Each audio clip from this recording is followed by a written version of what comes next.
നമസ്കാരം, സ്വാഗതം സ്പെഷ്യൽ എഡിഷനിലേക്ക്. നയപ്രഖ്യാപന പ്രസംഗം അവതരിപ്പിക്കാൻ ഇന്ന് നിയമസഭയിലേക്ക് വന്ന ഗവർണറുടെ ഭാഗത്തു നിന്ന് കണ്ടത് അസാധാരണവും വിചിത്രവുമായ സമീപനമായിരുന്നു. അദ്ദേഹം നിയമസഭയിലേക്ക് കയറി വന്നപ്പോൾ തന്നെ സർക്കാരുമായി ബന്ധപ്പെട്ട ആളുകളോട് തനിക്കൊരു താല്പര്യവുമില്ല എന്ന് തൻ്റെ ഭാവം കൊണ്ട് വ്യക്തമാക്കി തന്നു. അതിനുശേഷം നയപ്രഖ്യാപന പ്രസംഗത്തിൻ്റെ അവസാനത്തെ ഒരു ഖണ്ഡിക മാത്രം വായിച്ച് എല്ലാവരെയും ഞെട്ടിച്ച് അതിവേഗത്തിൽ ഇറങ്ങിപ്പോയി. ഗവർണർക്ക് എന്തെങ്കിലും ആരോഗ്യ പ്രശ്നങ്ങൾ ഉള്ളതുകൊണ്ടായിരിക്കും അദ്ദേഹം ഇങ്ങനെ ഒരു അസാധാരണ നടപടി സ്വീകരിക്കുന്നത് എന്ന് പറഞ്ഞൊഴിയാനാണ് സർക്കാർ ഇഷ്ടപ്പെട്ടത്. അല്ലാതെ കീഴ്വഴക്കങ്ങളുടെ ലംഘനം, അസാധാരണമായ നടപടി, അംഗീകരിക്കാനാവാത്ത ഒന്ന് എന്ന നിലയ്ക്ക് കടുത്ത പ്രതികരണങ്ങൾ സർക്കാരിൻ്റെ ഭാഗത്തു നിന്ന് ഉണ്ടായില്ല. അതേസമയം കോൺഗ്രസ് ശക്തമായ ഭാഷയിൽ, അല്ലെങ്കിൽ പ്രതിപക്ഷം കടുത്ത ഭാഷയിലാണ് ഗവർണറുടെ ഈ നടപടിയെ വിശേഷിപ്പിച്ചത്. അദ്ദേഹം ജനങ്ങളുടെ പ്രതിനിധി സഭയായ നിയമനിർമ്മാണ സഭയെ അവഹേളിച്ചുവെന്നും അതിനെ കൊഞ്ഞനം കുത്തിയെന്നും പ്രതിപക്ഷം വിമർശിച്ചു. സർക്കാർ ഈ കാര്യത്തിൽ സ്വീകരിക്കുന്ന സമീപനം കുറച്ച് അയഞ്ഞതായി എന്ന വിമർശനം പ്രതിപക്ഷം ഉന്നയിക്കുകയും ചെയ്തു. സത്യത്തിൽ ഗവർണർ ബലം പിടിക്കുമ്പോൾ സർക്കാർ അയയുകയാണ്. കഴിഞ്ഞ 4 ദിവസത്തിനിടെ 1 കോടിയിലധികം രൂപയാണ് ഗവർണറുടെ ചെലവുകൾക്കായി സർക്കാർ ട്രഷറി നിയന്ത്രണം ഒഴിവാക്കി അനുവദിച്ചു കൊടുത്തത്. നയപ്രഖ്യാപന പ്രസംഗം വായിക്കാൻ നിയമസഭ വരെ വരാൻ അദ്ദേഹത്തിന് പരമാവധി ഇളവുകൾ ചെയ്തു കൊടുക്കുകയാണോ സർക്കാർ ചെയ്തത്? സർക്കാർ സത്യത്തിൽ രാജ്ഭവനുമായി ഒരു സന്ധിയാണോ ആഗ്രഹിക്കുന്നത്? സർക്കാരും ഗവർണറും തമ്മിലുള്ള ഒത്തുകളിയുടെ ഭാഗമാണിത്, അതിൻ്റെ സ്വാഭാവിക പരിണതിയാണ് എന്ന് പ്രതിപക്ഷം ആരോപിക്കുന്നു. അതിൻ്റെ അടിസ്ഥാനം എന്താണ്? ഈ വിഷയങ്ങൾ സംസാരിക്കുകയാണ് ഇന്ന് സ്പെഷ്യൽ എഡിഷനിൽ നമ്മൾ. എന്നോടൊപ്പം അഡ്വക്കേറ്റ് അനിൽ ബോസ് ഉണ്ട്, കോൺഗ്രസ് നേതാവ്. അഡ്വക്കേറ്റ് ലാൽകുമാറാണ്, CPIM സഹയാത്രികൻ. ഈ ചർച്ചയിൽ സർക്കാരിനെ പ്രതിനിധിക്കുമെന്ന് നമ്മൾ വിചാരിക്കുന്നത്. ഒപ്പം ശ്രീ പ്രിന്റു മഹാദേവ് BJP പ്രതിനിധിയായും ഈ ചർച്ചയിൽ ഉണ്ട്. ആദ്യം അഡ്വക്കേറ്റ് അനിൽ ബോസ്, ഇത് സർക്കാരും CPM തമ്മിലുള്ള ഒത്തുകളിയാണ്, അതിൻ്റെ ഭാഗമാണ് എന്നൊക്കെ നിങ്ങൾ ആക്ഷേപിക്കുന്നത് എന്ത് യുക്തിപരമായിട്ടുള്ള ഒരു ഗ്രൗണ്ട് വെച്ചിട്ടാണ്?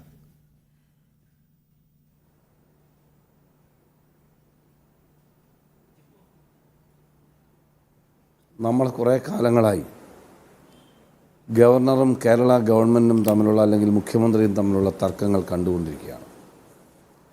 കണ്ണൂർ VCയുടെ നിയമനത്തിന് സംസ്ഥാന മുഖ്യമന്ത്രി നേരിട്ട് കണ്ടപ്പോൾ, ഉന്നത വിദ്യാഭ്യാസ മന്ത്രി കത്ത് കൊടുത്തപ്പോൾ വളരെ സ്നേഹവാത്സല്യങ്ങളോടുകൂടി അത് ചെയ്തു കൊടുത്ത ആളാണ് കേരള ഗവർണർ. പിന്നീട് മലക്കം മറിയുന്നത് നമ്മൾ കണ്ടു.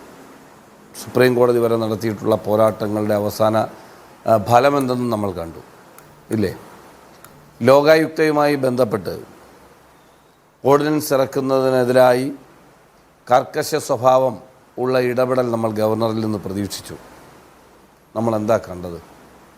അപ്പോൾ ഞാൻ പറഞ്ഞു വരുന്നത്, ലോകായുക്ത വിഷയമാണെങ്കിലും കണ്ണൂർ VC വിഷയമാണെങ്കിലും മറ്റുതര വിഷയങ്ങളാണെങ്കിലും ഒരു ദിവസത്തെ അല്ലെങ്കിൽ ഒരാഴ്ചത്തെ വാർത്തയ്ക്ക് വേണ്ടി ചില പ്രഖ്യാപനങ്ങൾ, സമീപനങ്ങൾ, നടപടികൾ സ്വീകരിക്കുന്നതിനപ്പുറം ക്രിയാത്മകമായ ഒരു ഗവൺമെൻറ്റിനെ തിരുത്താനുള്ള നടപടി ഗവർണറിൽ നിന്നോ, തിരിച്ച് ഗവർണർക്കെതിരായി കർക്കശ്യമുള്ള കേരള നിയമസഭയുടെ വ്യക്തിത്വം നിലനിർത്തുന്നതിന് വേണ്ടിയുള്ള നടപടിക്രമങ്ങളോ അഭിപ്രായങ്ങളോ കേരള ഗവൺമെൻറ്റിൽ നിന്നും ഉണ്ടാകുന്നില്ല എന്ന് നമുക്ക് എണ്ണി ചൂണ്ടിക്കാണിക്കാൻ കഴിയുന്ന നിരവധി കാര്യങ്ങൾ നമ്മുടെ മുൻപാകെ ഉണ്ട്.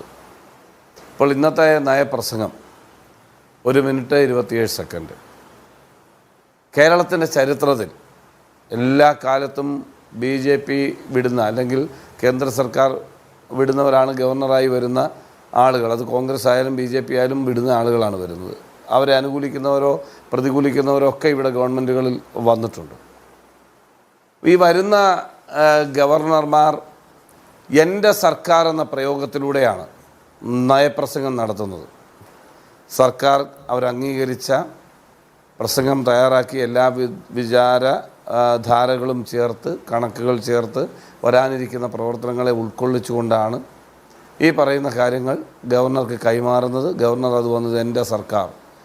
കേരള ഗവൺമെൻറ് ഇടതുപക്ഷ മുന്നണിയുടേതാണെങ്കിലും കേന്ദ്ര സർക്കാർ വിട്ടിട്ടുള്ള ഗവർണർ വന്ന് പ്രസംഗിക്കുമ്പോൾ ഭരണഘടനാപരമായ ബാധ്യതയുടെ പേരിൽ അദ്ദേഹം ഉപയോഗിക്കുന്ന വാക്ക് എൻ്റെ സർക്കാർ എന്നാണ്. അങ്ങനൊരു വാക്പ്രയോഗം പോലും ഇന്ന് നമുക്ക് കാണാൻ കഴിഞ്ഞില്ല എന്നത് വല്ലാതെ ഞെട്ടിക്കുന്നതാണ്. ജനാധിപത്യ ക്രമത്തെയും നിയമസഭയും വെല്ലുവിളിക്കുന്ന സമീപനമാണ് പിന്നെ ഗവർണറിൽ നിന്നും ഉണ്ടായത്. അവിടെ CPM പാലിക്കുന്ന മൗനം, LDF പാലിക്കുന്ന മൗനം, കേരള ഗവൺമെൻറ് പാലിക്കുന്ന മൗനം ഒരുപാട് സംശയങ്ങൾക്ക് ബലമേകുന്നു. ഒരുപാട് സംശയങ്ങൾക്ക്. നമ്മൾ കണ്ടല്ലോ കേന്ദ്ര സർക്കാരിൻ്റെ തെറ്റായ സമീപനങ്ങൾക്കെതിരെ സർക്കാർ സംസ്ഥാനത്തെ അവഗണിക്കുന്നു, ഞെക്കിക്കൊല്ലാൻ ശ്രമിക്കുന്നുവെന്ന് ചൂണ്ടിക്കാണിച്ചുകൊണ്ട് മുഖ്യമന്ത്രിയുടെ നേതൃത്വത്തിൽ സമരം ചെയ്യാൻ ഞങ്ങളുടെ പിന്തുണ തേടി. പിന്നീട് ഞങ്ങളുടെ പിന്തുണ ഇല്ലാതെ ഒറ്റയ്ക്ക് സമരം ചെയ്യും എന്ന് പ്രഖ്യാപിച്ചു. ഇപ്പോഴെന്തേ ആ സമരവുമില്ല? ഇതെല്ലാം കൂട്ടി വായിക്കുമ്പോൾ കേവലം രാഷ്ട്രീയ പോരാട്ട നാടകത്തിനപ്പുറം ഒരുപാട് പിന്നാമ്പുറ കഥകൾ നമുക്ക് ഉയർന്നു വരുന്നത് ശരിക്കും ഒരു കൊടുക്കൽ വാങ്ങൽ രാഷ്ട്രീയം എന്ന് വിലയിരുത്താൻ കഴിയും. അതാണ് നാം കണ്ടുകൊണ്ടിരിക്കുന്നത്. ഒരു കാര്യത്തിൽ മാത്രമല്ല, കേന്ദ്ര സർക്കാർ രാഷ്ട്രീയമായും അല്ലാതെയും ഉപയോഗിക്കുന്ന എൻഫോഴ്സ്മെൻറ്റ് ഡയറക്ടറേറ്റ്, മറ്റിതര അന്വേഷണ ഏജൻസികൾ അവരുടെ റഡാറിലാണ് കേരളത്തിൻ്റെ മുഖ്യമന്ത്രിയും മുഖ്യമന്ത്രിയുടെ കുടുംബവും എന്നുള്ളത് കൊണ്ടാണ് മുഖ്യമന്ത്രിക്ക് കേന്ദ്ര സർക്കാരിനെതിരെ സമരം ചെയ്യാൻ ഭയം. ഗവർണറുടെ നടപടിയെ സംബന്ധിച്ച് ഒന്ന് ആലോചിച്ച് നോക്കിയാൽ, ഗവർണറെ തൃപ്തിപ്പെടുത്താൻ ഈ കഴിഞ്ഞ 10 ദിവസത്തിനുള്ളിൽ അനുവദിച്ചു കൊടുത്ത തുക എത്രയാണ്? 1.25 കോടി രൂപയ്ക്ക് മുകളിലാണ്.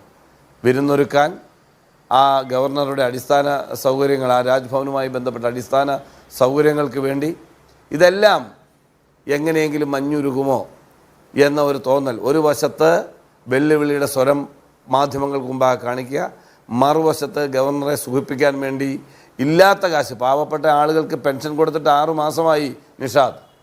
അപ്പോൾ ആ 6 മാസക്കാലത്തെ പാവപ്പെട്ട ആളുകളുടെ ക്ഷേമ പെൻഷൻ കൊടുക്കാത്ത ഈ സർക്കാർ ഗവർണറെ തൃപ്തിപ്പെടുത്താൻ വേണ്ടി 1.25 കോടി രൂപ കൊടുക്കുന്നത് നമ്മൾ കാണുക. മറ്റ് പല കാര്യങ്ങൾക്കും ഇവിടെ പണമില്ലാന്നാണ് പറയുന്നത്. അപ്പം ഗവർണറെ തൃപ്തിപ്പെടുത്തി കൂടെ നിർത്തുക, പൊതുസമൂഹത്തിൻ്റെ മുന്നിൽ ഗവർണറും മുഖ്യമന്ത്രിയുമായി തർക്കമാണ് എന്ന് വരുത്തി തീർക്കുക, നാട്ടിലെ ജനകീയ പ്രശ്നങ്ങളിൽ നിന്ന് ചർച്ച തിരിച്ചുവിടുക. അതേസമയം സർക്കാരിന് ഗവർണറോട് ഇപ്പോൾ ഒരു കടുത്ത സമീപനമില്ല. അതിന് കാരണം കേന്ദ്ര ഏജൻസികളോടുള്ള ഭയമാണ് എന്ന് വിമർശിക്കുകയാണ് താങ്കൾ. ലാൽകുമാർ, നോക്കൂ, നമ്മൾ SFI സമരകാലത്ത് ഗവർണറോട് സർക്കാർ എടുത്ത സമീപനം കണ്ടതാണ്. പക്ഷെ ഇന്നിപ്പോൾ നോക്കൂ, ഗവർണർ വരുന്നു. ശരിയാണ്, അദ്ദേഹം നയപ്രഖ്യാപന പ്രസംഗം വായിക്കുക എന്ന ഭരണഘടനാ ദൗത്യം പൂർത്തിയാക്കി മടങ്ങിപ്പോയി, വിമർശിക്കേണ്ട കാര്യമില്ല. പക്ഷെ ഇന്ന് വന്ന ഗവർണർ വല്ലാത്ത ഒരു വിപ്രതിപത്തി അദ്ദേഹത്തിൻ്റെ മുഖത്ത് എടുത്തു വെച്ചുകൊണ്ടാണ് വരുന്നത്. മൈ ഗവൺമെൻറ് എന്ന വാക്ക് അദ്ദേഹം പ്രയോഗിക്കുന്നില്ല. അതിനകത്തുള്ള വളരെ പ്രധാനപ്പെട്ട പല സംഗതികളും പ്രസംഗിക്കുന്നില്ല. തമിഴ്നാട്ടിൽ സമാനമായ നില അവിടുത്തെ ഗവർണർ RN രവി എടുത്തപ്പോൾ നിശിതമായ ഭാഷയിൽ അവിടുത്തെ ഗവൺമെൻറ് വിമർശിച്ചു, ഇത് കീഴ്വഴക്ക ലംഘനമാണ്, സഭയെ അവഹേളിക്കലാണെന്ന്. നമുക്കത് പറയാൻ തോന്നുന്നില്ല. നമ്മൾ ഗവർണർക്ക് പനിയായതുകൊണ്ടായിരിക്കുമെന്ന ഒരു ഇളവ് കൊടുക്കുകയാണ് അദ്ദേഹത്തിന്. എന്തിനാണ് രാഷ്ട്രീയമായ ഒരുതരം അയഞ്ഞു കൊടുക്കൽ, സന്ധിയുടെ സ്വഭാവം ഗവർണറോട് ഇന്ന് ഈ ദിവസം കാണിക്കേണ്ട കാര്യം എന്താണ്? അല്ല, ഞാൻ പറയുന്നത് കേൾക്കാമോ? യെസ്. നിങ്ങൾക്ക് അങ്ങനെയാണ് അതിനെ കാണുന്നതെങ്കിൽ നിങ്ങൾക്ക് അങ്ങനെ കാണാനുള്ള അവകാശമുണ്ട്. നിങ്ങൾ അങ്ങനെ കാണരുത് എന്ന് പറഞ്ഞ് ഞാനിവിടെ വാശി പിടിച്ചിട്ട് കാര്യമില്ല. നമ്മൾ മനസ്സിലാക്കേണ്ട ഒരു കാര്യം, ഒരു ഗവർണറിന്റെ ഫംഗ്ഷനുമായിട്ട് എടുക്കുക. നിങ്ങൾ കോൺസ്റ്റിറ്റ്യൂഷണൽ ഫംഗ്ഷൻ എടുക്കുക ഗവർണറെ. അദ്ദേഹം അതിൽ ചെയ്യുന്ന ഏറ്റവും വലിയ ഫംഗ്ഷനുകളിലൊന്ന്, അല്ലെങ്കിൽ ഏറ്റവും വലിയ ഫംഗ്ഷൻ, ബിൽ ആക്ട് ആക്കുന്ന പ്രോസസ്സിൽ ഇടപെടുക എന്നുള്ളതാണ്. ബില്ല് ആക്ട് ആകണമെങ്കിൽ ഗവർണർ ഒപ്പിടണം. ഓർഡിനൻസിന് അല്ലെങ്കിൽ ഒരു ലെജിസ്ലേറ്റീവ് ബാക്കിംഗ് അതിന് ഉണ്ടാകണമെങ്കിൽ അതിന് ഗവർണർ ഒപ്പിടണം. ആ വിഷയത്തിൽ സുപ്രീം കോടതിയെ പോവുകയും ഈ ഗവർണർക്കെതിരെ പരസ്യമായ നിലപാടെടുക്കുകയും ഗവർണറുടെ രാഷ്ട്രീയ നിലപാടിനെതിരെ സംസാരിച്ചുകൊണ്ടിരിക്കുകയും ചെയ്യുന്ന ഒരു പ്രസ്ഥാനമാണ് കമ്മ്യൂണിസ്റ്റ് പ്രസ്ഥാനം. ഇപ്പം ഞാൻ ഇടതുപക്ഷ ലൈനിൽ സംസാരിക്കുന്ന ഒരാളാണ്. ഞാൻ തന്നെ എത്രയോ ചർച്ചകളിൽ ഇരുന്നു എന്ന് എനിക്കറിയില്ല, ഗവർണർക്കെതിരെയുള്ള ചർച്ചകൾ. അതൊന്നും കാണാതെ ഇന്നത്തെ ഒരു ദിവസം ഇന്ന് ഈ രീതിയിൽ പെരുമാറിയത് കൊണ്ട് ഗവർണർ എന്താ നേടിയെന്ന് എനിക്കറിയില്ല, അത് വേറെ വിഷയം. ഗവർണർ ചെയ്തത് ശരിയുണ്ടോ എന്ന് ചോദിച്ചാൽ തെറ്റുണ്ട്, ശരിയില്ല, അതിനും സംശയിക്കേണ്ട കാര്യമില്ല. പിന്നെ ഇങ്ങേരിത് മൊത്തം വായിച്ചിട്ടേ പോകാവൂ എന്ന് പറഞ്ഞ് നമുക്ക് മസിൽ പിടിക്കേണ്ട കാര്യമൊന്നുമില്ലെന്നാണ് എനിക്ക് തോന്നുന്നത്. കാര്യം, ഈ സംസ്ഥാനത്തോട് അദ്ദേഹത്തിന്റെ നിലപാട് വളരെ മോശം നിലപാടാണ് കുറച്ച് നാളുകളായിട്ടുള്ളത്. അദ്ദേഹം നോക്കൂ, രാജ്യത്ത് വാർത്താ സമ്മേളനം നടത്തുന്ന ഒരു ഗവർണർ ചിലപ്പോൾ ഇദ്ദേഹം മാത്രമായിരിക്കും. BJPയുടെ സംസ്ഥാന അധ്യക്ഷനോ അല്ലെങ്കിൽ BJPയുമായി ബന്ധപ്പെട്ട ആരെയും എന്തോ ശബ്ദം ഇടയ്ക്ക് കയറി വന്നു. പറയൂല, ഞാൻ കേൾക്കുന്നുണ്ട്. അപ്പം നിഷാദെ, ഞാൻ പറയുന്നത് ഞാൻ തന്നെ കേട്ടുകൊണ്ടിരിക്കുകയാണ്. ഇപ്പൊ ഓക്കെ. അപ്പം ഞാൻ പറഞ്ഞു വരുന്നത്, BJPയുടെ ഒരു അധ്യക്ഷൻ പെരുമാറുന്നതിനെക്കാട്ടിലും മോശമായി കേരളത്തിൽ പെരുമാറി അദ്ദേഹം പറഞ്ഞപ്പോഴൊക്കെ അതിന്റെ ലെവലിൽ നമ്മൾ മറുപടി കൊടുത്തിട്ടുണ്ട്. ബ്ലഡി കണ്ണൂർ എന്ന് അദ്ദേഹം വിളിച്ചപ്പോൾ നമ്മൾ വെറുതെ വിട്ടോ? ഇന്ന് അദ്ദേഹത്തിനുള്ള റോൾ ഒരു ഡോർമെന്റ് റോളാണ്. ഒരു വലിയ ഫംഗ്ഷൻ ചെയ്യുന്നു എന്നുള്ളത് നമ്മൾ കരുതുന്നില്ല. അദ്ദേഹം സത്യം പറഞ്ഞു കഴിഞ്ഞാൽ അധികം നേരം സംസാരിക്കാതിരിക്കുന്നത് നല്ലതെന്നാണ് എന്റെ വ്യക്തിപരമായ ഒരു അഭിപ്രായം. ഇത് വ്യക്തിപരമായ അഭിപ്രായമാണ്. ഞാൻ ചോദിക്കുന്നത് ലാൽകുമാർ, ഇന്നിപ്പോ അദ്ദേഹം ചെയ്ത പ്രവൃത്തി ഭരണഘടനാപരമായി ശരിയാണെന്ന് ചോദിച്ചാൽ ഓക്കെ, വന്നു അദ്ദേഹം ഈ കൊടുത്ത നയപ്രഖ്യാപനം എടുത്തു, അതിന്റെ ഒരു പാരഗ്രാഫ് വായിച്ചാൽ ഓക്കെ, അദ്ദേഹത്തിന് സാങ്കേതികത്വം പറയാം. പക്ഷേ അദ്ദേഹം മൈ ഗവൺമെന്റ് എന്നുള്ള വാക്ക് ഉപയോഗിച്ചുകൊണ്ട് സർക്കാരിന്റെ നയം പ്രസംഗിച്ചു തുടങ്ങുക എന്നാണ് കീഴ്വഴക്കം. അത് പാലിക്കുന്നില്ല. അവിടെ ഇരിക്കുന്ന ജനപ്രതിനിധികളോട് ഒരുതരം വൈരാഗ്യ ബുദ്ധിയോടെയുള്ള സമീപനം മുഖഭാവത്തിലെടുത്ത് അണിഞ്ഞു വെച്ചിരിക്കുകയാണ്. അതുകൊണ്ടാണ് VD സതീശൻ ഇത് നിയമസഭയെ അവഹേളിക്കലാണെന്ന് പറയുന്നത്. അത് പറയാൻ, ആ രാഷ്ട്രീയ വാചകം പറയാൻ സർക്കാർ തയ്യാറാവുന്നില്ല എന്ന പ്രശ്നമുണ്ടല്ലോ. സാങ്കേതികത്തിൽ പിടിച്ചിരിക്കുകയാണ് സർക്കാർ. എന്തിനാണ് അങ്ങനെ ഒരു മയം അദ്ദേഹത്തോട്? അദ്ദേഹം BJP അജണ്ട നടപ്പിലാക്കുന്ന ആളാണെന്നും സംഘ്പരിവാർ താല്പര്യം വെച്ചാണ് നിയമസഭയോട് ഈ അവഹേളന സമീപനം സ്വീകരിക്കുന്നതെന്നും CPM-ന് നന്നായി അറിയാമല്ലോ. പിന്നെന്തിനാണ് ഈ ഇളവ് കൊടുക്കുന്നത്? അദ്ദേഹത്തിന് വയ്യാത്തത് കൊണ്ടായിരിക്കും എന്നൊക്കെ. അങ്ങനെ കൊടുത്തുകൊണ്ട് വല്ലതും തിരിച്ചു കിട്ടുമോ ഗവർണറുടെ ഭാഗത്ത് നിന്ന്? ഇല്ല. നമുക്ക് നമ്മുടെ ട്രഷറി നിയന്ത്രണം മുഴുവൻ ഒഴിവാക്കിയിട്ട് അദ്ദേഹത്തിന് എന്താണ് ആഡംബര ജീവിതം നയിക്കാൻ ആവശ്യമായിട്ടുള്ള ബില്ലുകൾ പാസ്സാക്കി കൊടുക്കുകയാണ്. ഇവിടെ പെൻഷൻ കൊടുക്കാൻ പറ്റുന്നില്ല. എന്തിനാ? ഇദ്ദേഹം വന്നിട്ട് നയപ്രഖ്യാപന പ്രസംഗം നടത്തുമോ ഇല്ലയോ എന്നുള്ള ആശങ്ക സർക്കാരിനുണ്ടോ ഈ ദിവസങ്ങളിൽ ഈ പൈസ കൊടുക്കാൻ?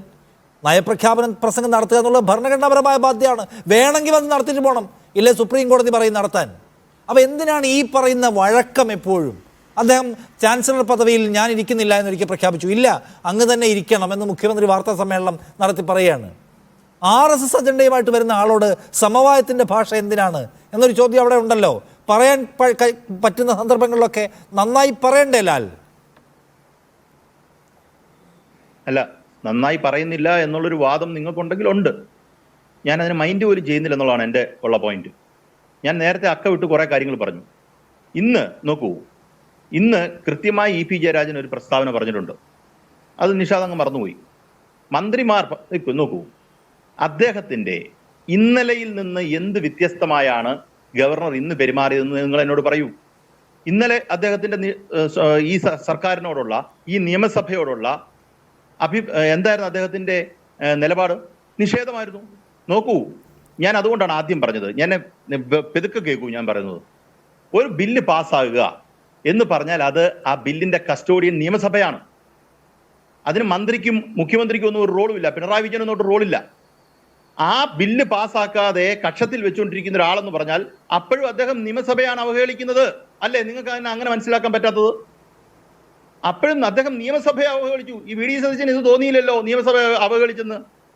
നിയമസഭ പാസ്സാക്കിയ, ഒന്നിച്ചൊരുമിച്ച് നിന്ന് പാസ്സാക്കിയ ബില്ല് അദ്ദേഹം ഒപ്പിടാതിരിക്കുമ്പം ഈ പറയുന്ന നിയമസഭയെ അദ്ദേഹം അവഹേളിച്ചു എന്ന് എന്തുകൊണ്ട് ഒരു മറുപടി പറയുന്നില്ല എന്നുള്ള ചോദ്യം വളരെ ന്യായമായ ചോദ്യമാണോ? നിയമസഭയെ തന്നെയാണോ അവഹേളിക്കുന്നത്, അതോ മുഖ്യമന്ത്രിയാണോ അവഹേളിക്കുന്നത്? നിങ്ങൾ പറ. ഞാൻ പഠിച്ചിരിക്കുന്ന ഭരണഘടനയിൽ അനുസരിച്ച് ഞാൻ മനസ്സിലാക്കുന്നത്, നമ്മുടെ ലെജിസ്ലേറ്റീവ് ഫംഗ്ഷൻ ചെയ്യുന്ന ലെജിസ്ലേറ്റീവ് ബോഡിയാണ് നിയമസഭ. അതിനെ തന്നെയാണ് അവഗണിക്കുന്നത്. ഞാൻ പറയാൻ വെച്ചുകൊണ്ടിരുന്ന പോയിന്റും ഞാൻ പറഞ്ഞുകൊണ്ടിരിക്കുന്നതും ഒരേ കാര്യമാണ്. ഇന്നലെ അവഹേളനമാണ്, ഇന്നും അവഹേളനമാണ്, എപ്പോഴും അവഹേളനം തന്നെയാണ്. പിന്നെ നമ്മുടെ ഈ ഗവർണർ പദവിക്ക് ഞാനൊരു കാര്യം പറയാം നിഷാദെ. ഗവർണർ പദവിക്ക് ഒരു ന്യൂസൻസ് വാല്യൂ ഉണ്ട്.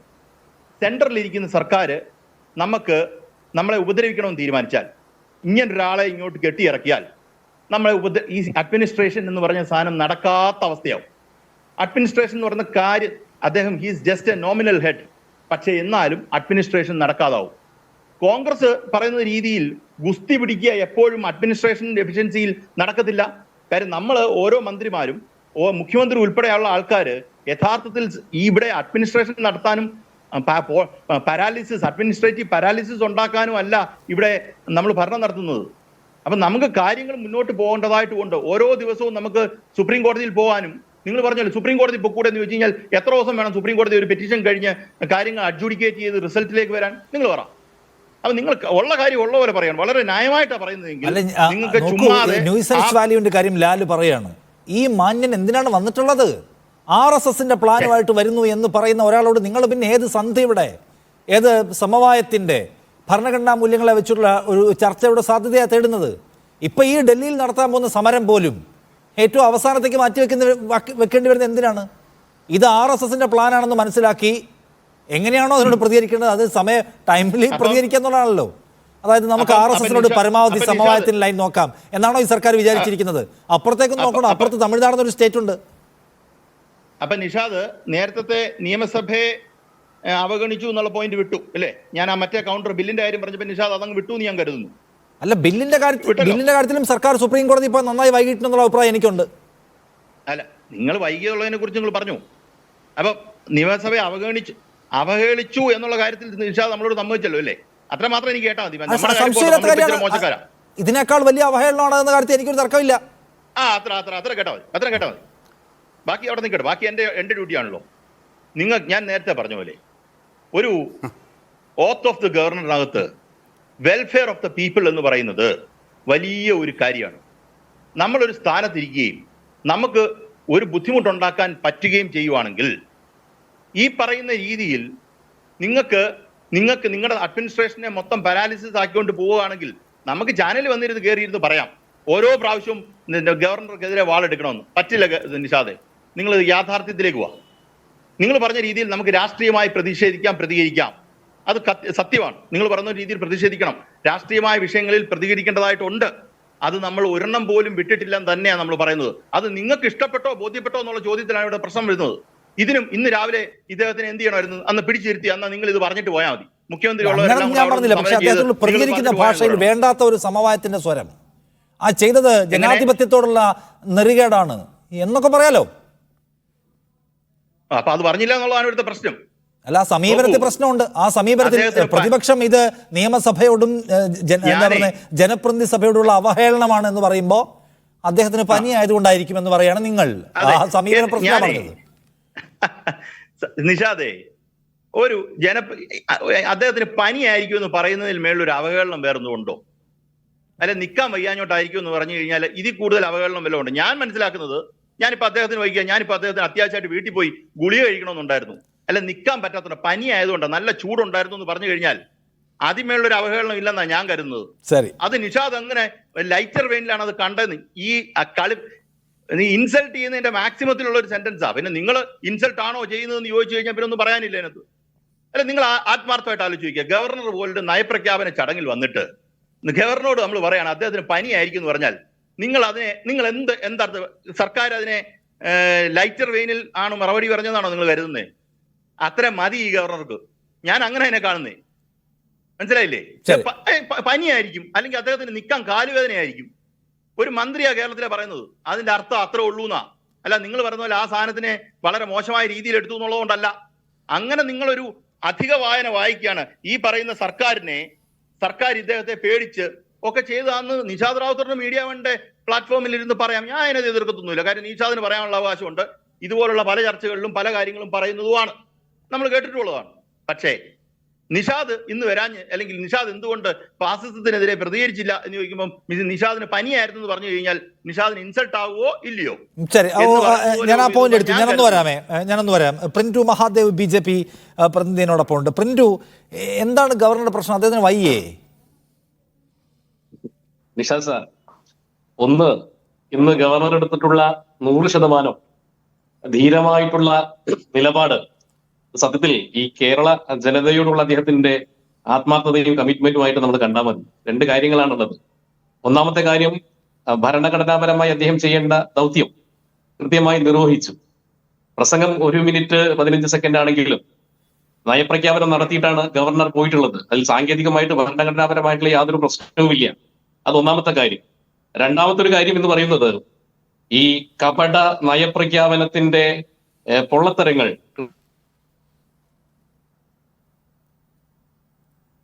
കൃത്യമായി വായിച്ച് മനസ്സിലാക്കിയിട്ടാണല്ലോ ഗതാനങ്ങളുടെ കുപ്രചരണങ്ങളുടെ ഈ വാഴ്ത്തുപാട്ടലുകൾക്ക് ഞാൻ ഇല്ല എന്ന് കേരളത്തിലെ ജനങ്ങളോട് പ്രഖ്യാപിക്കുകയാണ് സത്യത്തിൽ ആരിഫ് മുഹമ്മദ് ഖാൻ ചെയ്തത്. സ്വജനപക്ഷപാതവും അഴിമതിയും അതോടൊപ്പം തന്നെ കഠബാധ്യതയിൽ മുങ്ങി നിൽക്കുന്ന ഒരു സർക്കാർ, ആ സർക്കാർ ഈ വാദാരോധയെ നമ്മൾ നേരത്തെ പറഞ്ഞ മണ്ണിൽ കുളിർത്ത സൂര്യനെ കുറിച്ചും കാട്ടില് പറക്കുന്ന കഴുകന്റെ അവധാനങ്ങളിൽ പാടാൻ ആരിഫ് മുഹമ്മദ് ഖാനെ കിട്ടില്ല എന്നുള്ള വ്യക്തമായിട്ടൊരു സന്ദേശമാണ് സത്യത്തിൽ ആരിഫ് മുഹമ്മദ് ഖാൻ ചെയ്തിട്ടുള്ളത്. അദ്ദേഹം ചെയ്ത് ഭരണഘടനാപരമായിട്ട് യാതൊരു പ്രതിസന്ധിയുമില്ല. അദ്ദേഹത്തിന്റെ ദൗത്യം നിർവഹിച്ചു. രണ്ട്, ഈ നയപ്രഖ്യാപന പ്രസംഗത്തിന്റെ ഡ്രാഫ്റ്റ് ആരിഫ് മുഹമ്മദ് ഖാൻ അയച്ചു കൊടുത്ത് അദ്ദേഹം താഴെ ഒപ്പുവെച്ചതാണ്. അദ്ദേഹത്തിന് ഒരു തിരുത്തുണ്ടായില്ല. അതെ സാർ, അത് തിരുത്തിയില്ലല്ലോ. അദ്ദേഹം ഭരണഘടനാപരമായിട്ട് അങ്ങനെ തിരുത്തുക എന്നുള്ള തിരുത്തിയ സാഹചര്യമൊക്കെ ഉണ്ടായിട്ടുണ്ട്. ഈ സാഹചര്യത്തിൽ അദ്ദേഹത്തിന് ചെയ്യാനുള്ള ഏറ്റവും പ്രധാനപ്പെട്ട ഒരു കാര്യം, ഈ കേരളത്തിലെ 4 കോടി ജനങ്ങളെ വഞ്ചിക്കുന്ന ഈ നയപ്രഖ്യാപനം എന്റെ നാവ് കൊണ്ട് ഞാൻ വായിക്കില്ല എന്നുള്ള ഉറച്ച പ്രഖ്യാപനം നടത്തുകയാണ് സാർ. അത് തന്നെയല്ല വേണ്ടത്. ഇവിടെ പട്ടിണി കിടന്ന് പെൻഷൻ കിട്ടാതെ ഇവിടെ വികലാംഗന്മാർ അംഗവൈകല്യം ബാധിച്ച ആളുകൾ ഇവിടെ ആത്മഹത്യ ചെയ്യുകയും കർഷകർ ആത്മഹത്യ ചെയ്ത ഈ കേരളത്തിൽ ഒരു ധവള പത്രത്തിന് പകരം ഈ വാതോരാതെയുള്ള അവദാനങ്ങൾ പാടുന്ന ഒരു സാഹചര്യം, ആ സാഹചര്യം കേരള ഗവർണർ വായിക്കണം എന്ന് നിങ്ങൾ പറയുന്നതിന്റെ ശാഠ്യം എനിക്ക് എന്താണെന്ന് മനസ്സിലാക്കുന്നില്ല. ഈ കേരളത്തിന്റെ ചരിത്രം പറച്ചിൽ കേട്ട് കഴിഞ്ഞാൽ കേരളത്തിന്റെ ചരിത്രത്തിൽ ആദ്യമായിട്ടാണ് ഇത്തരം ഒരു സംഭവം എന്നുള്ളതാണ് തോന്നൽ. അങ്ങനെയൊന്നുമില്ല സാർ. ഇത് 1.5 മിനിറ്റ് ആണെങ്കിൽ 6 മിനിറ്റ് കൊണ്ട് നയപ്രഖ്യാപനം അവസാനിപ്പിച്ച സാഹചര്യം ഈ കേരളത്തിൽ ഉണ്ടായിട്ടുണ്ട്. നമുക്കറിയാലോ. ജ്യോതി വെങ്കടാചലത്തിന്റെ ഒക്കെ അറിയാലോ. അന്ന് ജ്യോതി വെങ്കടാചലത്തിന്റെ നയപ്രഖ്യാപനം നടത്താൻ അനുവദിക്കില്ലേ എന്ന് പറഞ്ഞുകൊണ്ടാണ് കമ്മ്യൂണിസ്റ്റുകാർ തടഞ്ഞത്. നിയമസഭയിലെ 2 മന്ദിരങ്ങളിൽ ഈ MLA മാരടക്കം കിടന്നുകൊണ്ട് കേരളത്തിലെ ആദ്യത്തെ വനിതാ ഗവർണറായിരുന്നു ജ്യോതി വെങ്കടാചലം. അന്ന് നയപ്രഖ്യാപനം അനുവദിക്കില്ലേ എന്ന് പറഞ്ഞുകൊണ്ട് തടഞ്ഞവരാണ് ഇടതുപക്ഷത്തിന്റെ ആൾക്കാർ. അത് മാത്രമല്ല, ഈ ഗവർണർമാരുടെ ചരിത്രം നോക്കി കഴിഞ്ഞാൽ ഈ ഇടതുപക്ഷത്തിന്റെ ആളുകൾ എല്ലാം ഇപ്പൊ പറയുന്നുണ്ടല്ലോ, വാതോരാതെ ഗവർണറെ കുറിച്ച് പറയുന്ന ഇടതുപക്ഷത്തിന്റെ ആൾക്കാരും കോൺഗ്രസ്സുകാരും ഈ കേരളത്തിൽ വന്നിട്ടുള്ള ഗവർണർമാരോട് നടത്തിയിട്ടുള്ള സമീപനങ്ങളൊക്കെ ഒന്ന് നമ്മൾ ചർച്ചയ്ക്ക് വെക്കുന്നതും നല്ലതാണ്. ഇവിടെ ആരിഫ് മുഹമ്മദ് കൃത്യമായിട്ട് അദ്ദേഹത്തിന്റെ നയം വ്യക്തമാക്കി.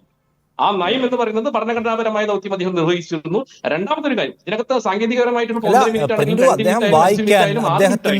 അദ്ദേഹത്തിന്റെ രാഷ്ട്രീയ നിലപാടിനോട് സത്യസന്ധതയോട് യോജിക്കാൻ കഴിയാത്ത കാര്യം അദ്ദേഹം വായിച്ചില്ല എന്നൊക്കെ പറയുമ്പോൾ അദ്ദേഹം വായിച്ച അവസാനത്തെ പാരഗ്രാഫ് ഉണ്ടല്ലോ, ആ പാരഗ്രാഫിൽ ഇന്ത്യൻ സിനാരിയോടുള്ള കേരള ഗവൺമെന്റിന്റെ പ്രതികരണമുണ്ട്.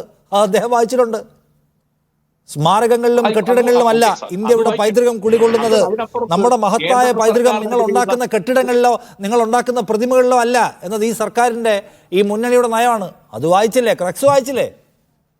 അല്ല, ഇതിനു മുമ്പും നിങ്ങൾ നോക്കൂ, അദ്ദേഹം വായിച്ചിട്ടില്ലേ ഈ CAA? ഇതിനകത്ത് 2-3 കാര്യങ്ങളാണ് സാർ. ഒന്നാമത്, ഈ ഗവർണറെ കൊണ്ട് കേന്ദ്ര സർക്കാരിനെതിരെയുള്ള കാര്യങ്ങൾ വായിപ്പിച്ചിട്ട് ഒരു ആത്മനിർവൃതി അണിയാം എന്നുള്ള ഒരുപറ്റം ആളുകൾ നിരാശരാണ്. അതാണ് ഒന്നാമത്തെ കാര്യം. നമ്മൾ അങ്ങനെയാണല്ലോ. ഞാൻ പറഞ്ഞത് കേന്ദ്ര സർക്കാരിനെതിരായിട്ടുള്ള ഏറ്റവും പ്രധാനപ്പെട്ട സംഗതി വായിച്ചു എന്നാണ്. കേന്ദ്ര സർക്കാർ ഫെഡറലിസത്തെ ദുർബലപ്പെടുത്തുന്നു എന്നത് സർക്കാരിന്റെ പോയിന്റ് ആണ്. അത് വായിച്ചല്ലോ. കേന്ദ്ര സർക്കാർ എന്താ പറയുന്നത്, കെട്ടിടങ്ങളെയും സ്മാരകങ്ങളെയും ഒക്കെ വെച്ചിട്ട് കേന്ദ്ര സർക്കാർ രാഷ്ട്രീയ മുതലെടുപ്പ് നടത്തുകയാണ് എന്ന വിമർശനം ഇവർക്കുണ്ട്. അത് വായിച്ചല്ലോ.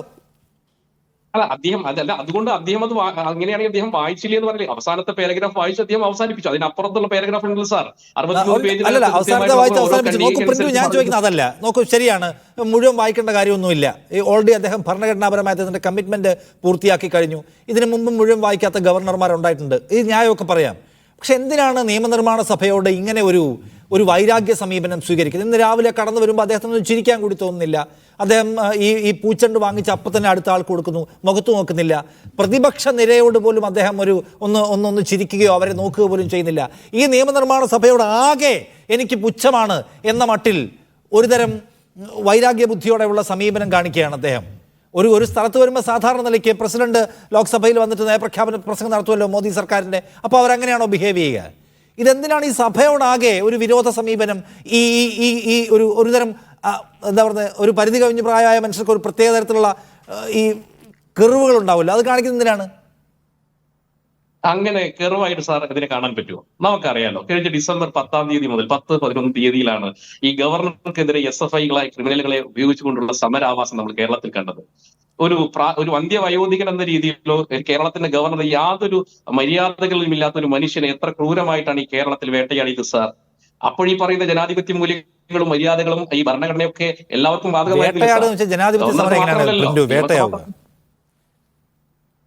വേട്ടയാടുക എന്നല്ലേ സാർ? അങ്ങനെ തന്നെയല്ലേ? വേട്ടയാടുക എന്നല്ലേ സാർ? എങ്ങനെയാണ് നോക്കൂ നിങ്ങൾ, ഇവിടുത്തെ പ്രോട്ടോകോൾ ഉദ്യോഗസ്ഥന്മാർ അദ്ദേഹം പറയുന്ന സ്ഥലങ്ങൾ പറഞ്ഞു കൊടുക്കുന്നു, വാഹനങ്ങൾ നിർത്തി കൊടുക്കുന്നു, എന്നിട്ട് തെരുവിലേക്ക് ഒരു ഗവർണർ ഇട്ടുകൊടുക്കുന്നു. ആ സാഹചര്യം നമുക്കറിയാലോ സാർ. എന്നിട്ട് അദ്ദേഹത്തിന് ഇപ്പോൾ നിങ്ങൾ ഈ ഭരണഘടന, അങ്ങനെയാണെങ്കിൽ ഭരണഘടനയോട് കമ്മിറ്റ്മെന്റ് ഉള്ള ആളുകളാണെങ്കിൽ, ഭരണഘടനാ മൂല്യങ്ങളെ ഉയർത്തിപ്പിടിക്കുന്ന ആളുകളാണെങ്കിൽ ഇത് ഗവർണറോട് ചെയ്തത് മര്യാദയില്ല സാർ. ഗവർണറോട് ഭരണഘടന എന്ന് പറയുന്നത് ഗവർണറുടെ വണ്ടിക്ക് മുമ്പിലേക്ക് SFI-ക്കാർ ചാടി വീണ് SFI-ക്കാർക്കെതിരെ കേസെടുത്തല്ലോ. SFI-ക്കാർക്കെതിരെ ഗുരുതരമായ വകുപ്പുകൾ ചുമത്തിയില്ലേ? എല്ലായിടത്തും എസ് എഫ് ഐക്കാർക്ക് കേസുണ്ട്. ഗവർണർ ഒരു കാര്യമില്ലാതെ നമ്മൾ കണ്ടതല്ലേ ഈ കാലിക്കറ്റ് സർവകലാശാലയിൽ വന്നിട്ട് ഈ എന്താ ബാനർ അഴിപ്പിക്കുന്നത്, പോലീസ് ഉദ്യോഗസ്ഥരോട് ചൂടാവുന്നത്.